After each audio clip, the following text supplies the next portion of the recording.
What's going on today, everybody? So today I have something a little bit different. I've been having some problems with the lights in my truck, and they're kind of a specialty bulb. O'Reilly's didn't have any, so I'm gonna go do a little bit of a workaround, and this will work for any car. So we'll put some actual LED lights up in here, and then we'll have LEDs instead of the halogens. And I'll show you what I'm talking about. First thing you want to do, put the keys in, turn it to the on position, make sure everything's on.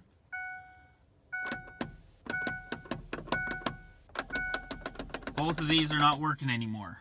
And this one is, but these two aren't.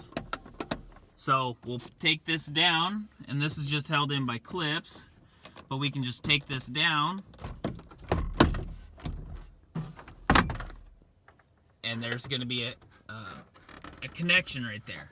This one has a little bit different style. A lot of them won't have this exposed wiring like this, but it's still the same principle. Most bulbs have some way that they connect into things down here. So this is the bulb, and it's got contact points, and it just contacts these two terminals, and that sends it power. So we'll figure out which one's positive, which one's negative, and we'll go from there.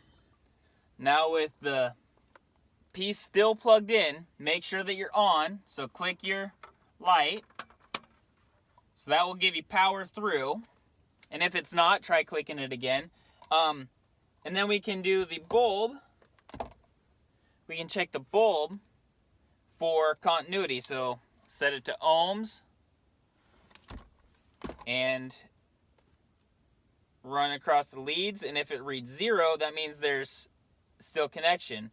If the light's not working, it's probably not connected. So nothing reading on it, so we'll switch it over to volts and check our voltage out and see which ones are positive, which ones are negative. So my red was on the bottom, and I got a negative number. So you want to check both sides to see which one's positive and negative. So you touch both, and we've got our 12 volts. So the top one is positive, and this bottom one's negative. If you happen to have a negative number show up, it means that your leads are backwards. The energy is flowing through it the opposite way that it should be. So you can check it by flipping them, but you can also know that this is positive because it's going from this one to this one. The backwards is what it's supposed to be. Now that we know which one's negative and which one's positive, we'll switch over, check the other side, because I got to do it to the other side too, and then mark which one's negative. So when I take it to the table, I know which one's negative and which one's positive without having it connected anymore. Doesn't have to be anything fancy, just know that that one's negative and that one's negative. So all I did was just put a little black mark showing that it was negative on both of them. And now I'll be able to remember that when I go over to the bench. Now, unclip it, and we'll take it out of the cart. Unclipped. That's all it is. So I've got the heat gun warming up. And this is what I'm going to use. I've just got some LED strips, and I've got a couple pieces of wire. I'll strip the wire, and then we'll solder it onto here and tuck these LEDs down into the holder. So a cool trick is, if you don't have different colors, take a Sharpie, mark on them. Now you've got two negatives, two positives, and you'll know which ones are which when you go to solder it up.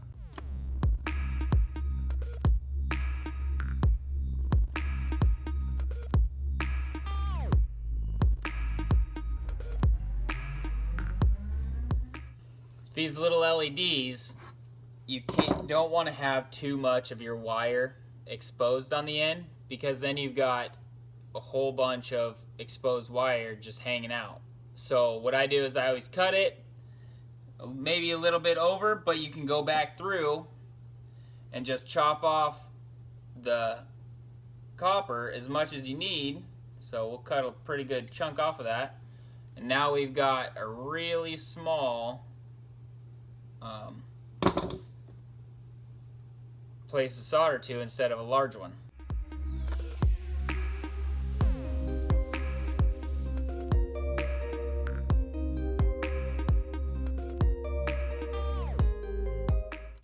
With the small little LEDs, I like to tin the wires first, and that means just putting solder on the wire. And that way when you connect the two, it goes a lot easier. You don't have to put solder on between the two, and it makes for a better connection, because now this has got solder all the way through it. Now this will have solder on it as well.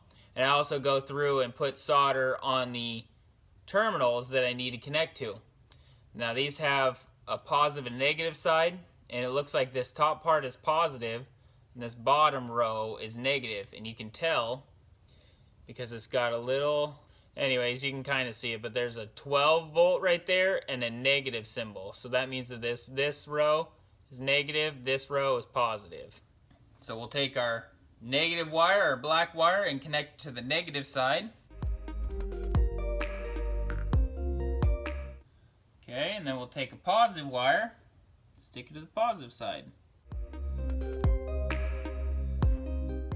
Now for putting solder on this side, 9 times out of 10 it's already coated. You can try putting some flux on it and seeing if that will hold, but most of the time you have to give it a little scratch, and that will allow you to put your solder on. Now one thing to think about is, if you ever need to use another bulb for some reason, think of where you're soldering it. So the bulb will actually sit right in this area when it gets put in. So I'm not going to solder that area. I'm going to solder right here on these two tips where the bulb will never reach, in case you ever need to put another bulb in it. But this should be good enough for a long time. So I'm just going to give it a couple of scratches.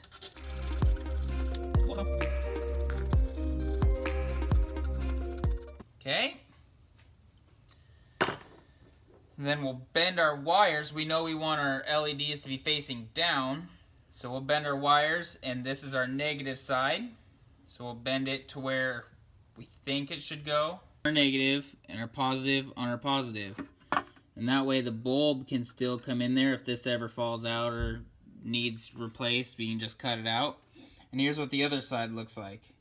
I wanted it pretty flat because when it's sitting in the truck, it'll be, I want it to face down, not, this is the passenger side and this is the driver's side. So that the passenger side would be crisscrossing. It'd be going over to the driver's side if I stuck it all the way up to it. But I did peel the sticker off the back and stuck one side down, so it's stuck in there pretty good, and then used the wires to hold the other side so it stays pretty level. And this part won't move. The part that moves is your button, or the lens right here is the part that moves, and it pushes on this button. And most cars are like that. They have a button where the lens moves, but the bulb doesn't. Now that we've got that one done, we'll move on to the other one. Now that we're all done, bolted it back in, everything's all good to go. We've got our soldering all done. We've got our lights where we want them. And now we'll go put it in and test it. Now that everything's back in, we'll test it. So it works great. And it even comes on with the map light. And they'll go off. Here you can see the 3 LEDs that are in there. If you can see it when I focus on it. But they're pretty bright. That's a single one, and it lights up pretty good. Here's the other one. Turns on and off. And opens with the door. So now we've got all 3 of them working again. Cool, well that's my little tip on how to beat the system. We went from these incandescent bulbs to LED bulbs. And it's real easy, and you can choose whatever color you want. They come in reels of different colors. If you wanted to do some crazy color, you could. I prefer white, but that'll work great because it's getting darker now, it's winter time, and I can't see in the mornings when I'm trying to do my paperwork, or at night when I'm trying to do my paperwork. That single light was causing me problems. So now we've got new ones, and they'll last a lot longer than these ones will. And it comes in a giant roll. I've got 6 or 7 rolls of different colors that I just keep around. They're 15 bucks for, I think, 50 foot, somewhere around there, price range wise. But they're just great to have around. I've got them up underneath here for my bench.